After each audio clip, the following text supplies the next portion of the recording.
Destin, la saga Winx saison 2 est arrivée, ou devrais-je même plutôt dire le retour de mon plaisir coupable, ou pas.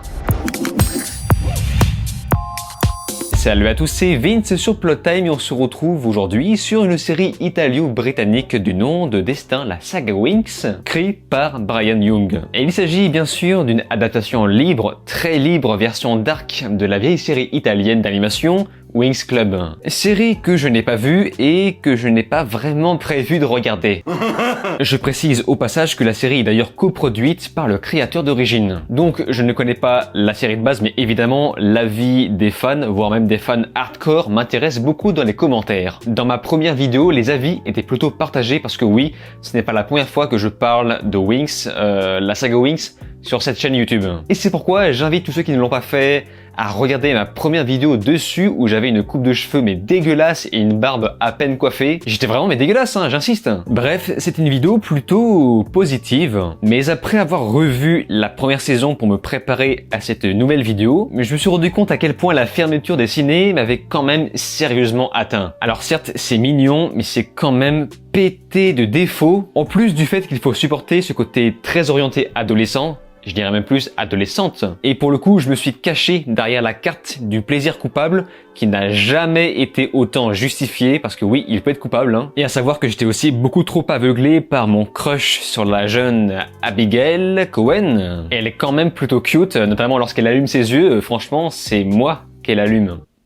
Merde, je m'étais pourtant promis d'être moins beauf que la dernière fois. La série est quand même très terne, très low cost, j'ai eu l'impression de regarder un espèce d'Harry Potter du pauvre. Tout manque de vie, de saveur, de panache et surtout d'originalité. Mais pourtant, eh bien, ça se regarde, j'ai quand même l'impression qu'ils ont eu du plaisir à faire ça. Même si, attention, je serais peut-être un peu plus exigeant pour sa saison 2. Donc, voyons voir ce qu'elle vaut réellement et après, on en reparle. Les cours reprennent enfin, désormais sous le joug de Rosaline, l'ancien proviseur d'Alfea. Rappelons que les brûlés ont été mis de côté, tandis que Miss Dowling a été déclarée portée disparue, et Silva incarcérée pour trahison. Bref, tout a changé dans l'école aux yeux de nos héroïnes. Mais c'est alors que des faits commencent à disparaître au beau milieu de la nuit, ce qui va inciter Bloom et ses amis à chercher les origines de cette menace. Et le temps est compté car ça peut mettre en danger l'autre monde. La saison 2 de Destin, la saga Winx, c'est donc 7 épisodes d'à peu près 50 minutes. Cet épisode pour finalement ne pas sortir de ce contexte très adolescent, bien dégoulinant, avec une espèce de musique électro en fond indigeste.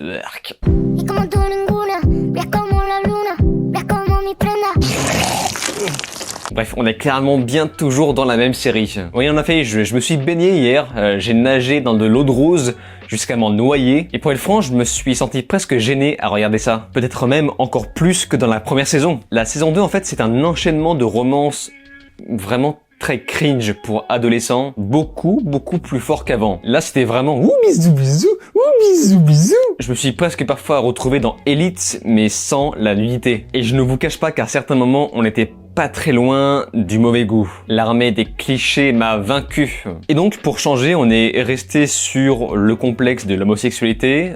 C'est du jamais vu sur Netflix. Et d'ailleurs, en passage, j'en profite pour dire qu'il y a un truc qui m'a un peu gêné, c'est par rapport au personnage de Terra, qui, je pense que ça ne vous a pas échappé, est un peu ronde. Et donc, le fait de la rendre, spoiler, je vous préviens, le fait de la rendre lesbienne, ça m'a un peu donné l'impression de, toi, pas les mecs, hein. Non, pas les mecs, toi. T'es un petit peu trop enveloppé pour les mecs, hein. C'est vraiment l'impression que ça m'a fait. Et évidemment, j'insiste bien, aucun problème avec l'homosexualité. Mais c'est juste que l'utiliser une énième fois dans une série Netflix comme un complexe, franchement, faut vraiment changer de disque. Je veux dire, on est en 2022 maintenant. Heureusement, évidemment, la seconde moitié passe un peu plus aux choses sérieuses.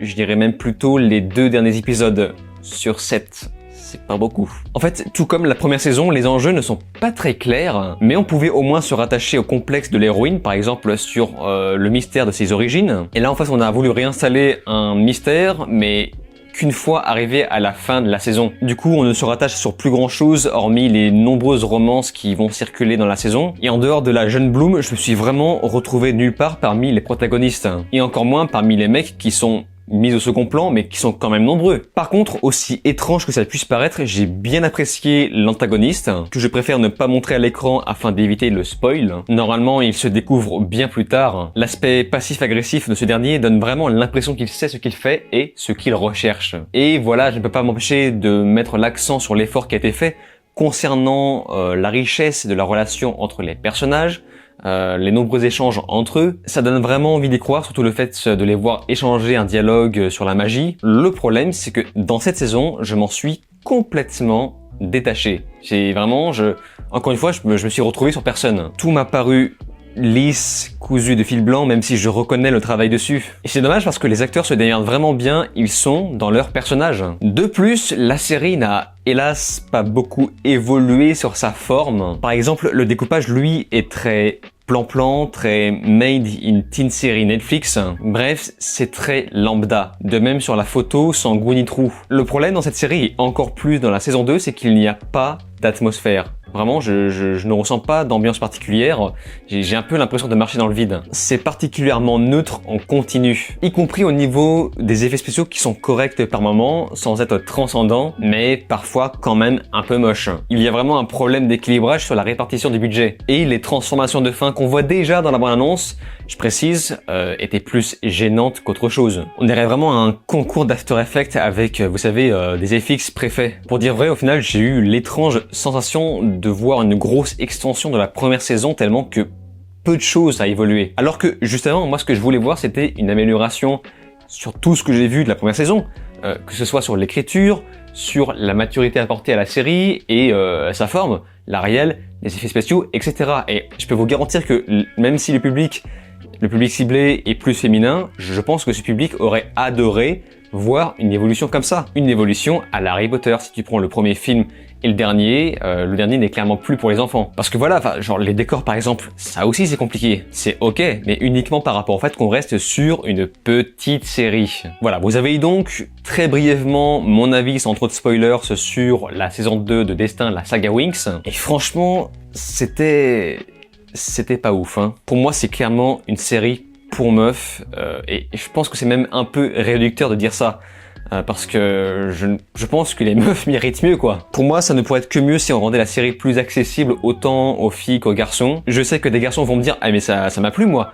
Je généralise, évidemment. Mais globalement, ça a été pensé pour les filles. Et moi, je pense que ça aurait été une bonne décision de rendre la saison 2 beaucoup plus accessible. Dans cette série, et surtout dans cette suite, vraiment tout le monde est beau, parfait physiquement, et les mecs se sentent obligés de déballer leur torse, mais ultra gratuitement, et de même sur des scènes qui m'ont renvoyé au funeste Elite, avec la propagande netflixienne polyamour qui ne fonctionne que dans le sens favorable pour les filles. Bref, j'ai été vachement sympa sur la première saison, car elle apportait un intérêt qui permettait de me combler sur le personnage principal. Mais ici, finalement, je n'ai vu que les éléments que je n'aimais pas dans cette dernière. Voilà, je pense donc malheureusement ne pas continuer cette série, car là, clairement, on est parti pour faire du teen drama sur plusieurs saisons, et ça franchement non merci. Surtout que on voit qu'ils ont mis le budget un peu de côté pour se concentrer sur les romances qui switch et qui circulent dans tous les sens. Non merci, voilà, ça c'est bon, j'ai eu ma dose. En tout cas, évidemment, ce n'était que mon avis. Voilà, ça ne changera pas le vôtre, et je vous invite à me faire part du vôtre, y compris ceux qui sont très fans de Winx. Voilà, pour savoir si c'est fidèle ou non à l'univers, parce que moi, pour le coup, je n'y connais pas grand-chose. Comme d'habitude, je lis quasiment tout le monde. Sur ce, on se laisse ici. N'oubliez pas de vous abonner à ma chaîne YouTube, cliquez sur la cloche, souscrire si vous le pouvez, et me rejoindre sur les réseaux sociaux. Je vous dis alors ciao et à la prochaine.